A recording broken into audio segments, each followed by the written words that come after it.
Tapatang LA Lakers kontra Houston Rockets. Visiting team dito ang LA Lakers. No AD and Jalen Hood sa game. Kaldagan ng laban. Agang pinainit ni Dillon ang ulo dito ni LBJ at Jalen Green mamaw sa game. Angas maglaro. Sa loob pinahirapan ang team ng LA Lakers. Hindi napagandaan ito nila LBJ. Starting of the first quarter game, agang nakatikim dito ni Dillon kay D'Lo sa ilalim. Magandang laban para sa magkabilaang team. Maagang trinabaho ni Dillon dito si LBJ. Agang papresko ni Dillon sa first quarter game. Sinamahan pa ni Jalen Green. Agang nakalamang dito ng home court team. LBJ kinalabaw sa ilalim. Si Dillon inasar pa ang opensa dito ni LBJ nitong si Dillon.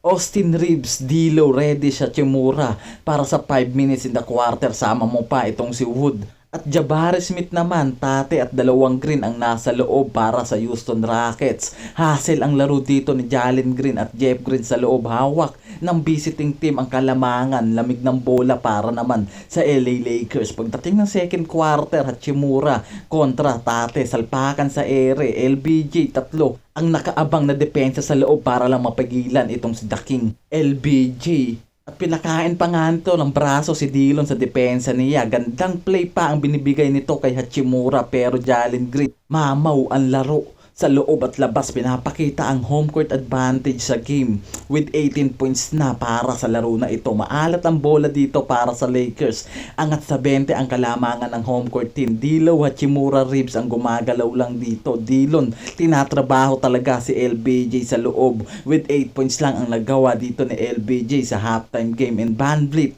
ang gumawa naman ng play para sa second quarter game. Pagdating ng third quarter game, susubukang humabol dito sa malaking kalamangang iniwan ng Houston Rockets. LBJ nangalabaw na rin dito para sa third quarter game. D'Lo, Reeves alat pa rin dito sa labas. LBJ ngayon ang tumatrabaho para sa game na ito.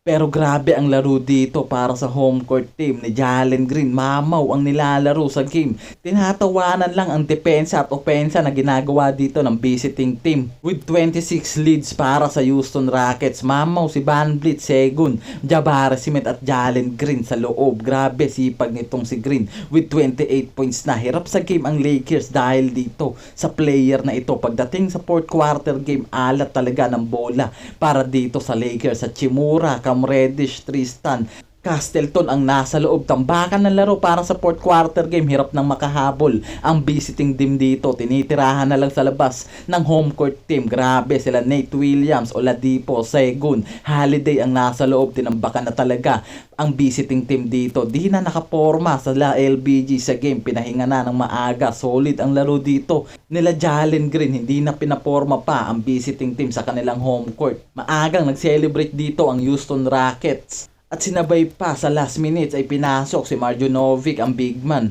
ng Houston Rockets, at nagtapos ang laban sa 94-128. Tambak ang LA Lakers sa team ng Houston Rockets.